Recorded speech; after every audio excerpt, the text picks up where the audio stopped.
महाराष्ट्र राज्य वीज वितरण कंपनी लिमिटेडच्या नव्या सोलार धोरणाविरोधात आंदोलनाचा इशारा।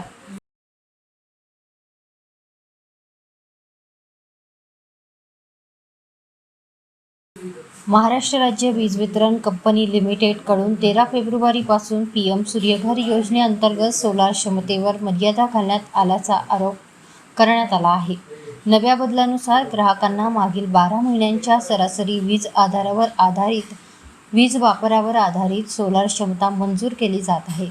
पूर्वी ग्राहकांना त्यांच्या सध्याच्या व भविष्यातील गरजेनुसार सोलार क्षमता निवडण्याची मुभा होती।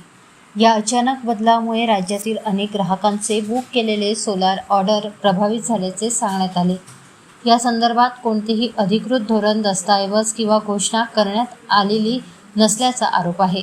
कोणतीही पूर्वसूचना न देता थेट पोर्टलवर लागू करण्यात आल्याचा आरोप यावेळी करण्यात आला।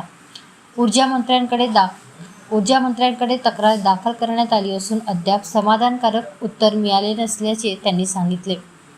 2 दिवसात निर्णय न झाल्यास प्रत्येक जिल्ह्यात तीव्र आंदोलन छेडण्याचा इशारा ऑल इंडियन रिन्युएबल एनर्जी असोसिएशनचे संचालक सुधीर बर्डे यांनी पत्रकार परिषदेत दिला।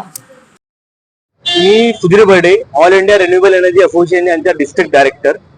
जो 13 फरवरी यांनी महावितरणने जो अलिखित निर्णय काढलेला आहे, याच्या पहिले 4 ग्राहक त्याच्या क्षमतेनुसार त्याची सोलर क्षमता निवडू शकत होता, पण त्यांनी कोणताही जीआर न काढता जो आदेश काढलाय त्याच्या अनुसार तो त्याच्या 12 महिन्याच्या सरासरी वीज वापराच्या अनुसारच तो त्याची सौर क्षमता निवडू शकत असता।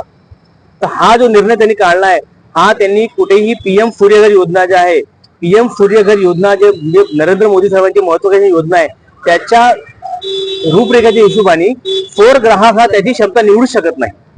आणि हा जो आदेश त्यांनी काढला, हा कोणत्याही नियमात बसत नाही, कोणताही जीआर याचा निघाला नाहीये। यांनी आपल्या हिशोबाने तो आदेश काढलेला आहे। हा निर्णय मागे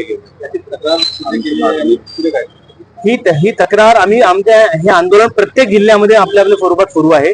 ही तक्रार आम्ही ऊर्जा मंत्रालयापर्यंत नेलेली आहे आणि आमचं हे आंदोलन आम्ही 2 दिवसाचा वेळ दिलेला आहे। 2 दिवसाच्या वेळेनंतर जर आम्हाला काही अपेक्षित उत्तर नाही मिळालं तर आम्ही याच्यावर एक तर आम्ही रॅली काढू, मोर्चा काढू आणि याच्यानंतर प्रत्येक जिल्ह्याच्या ठिकाणी आमचं उपोषण सुरू होऊन जाणार आहे।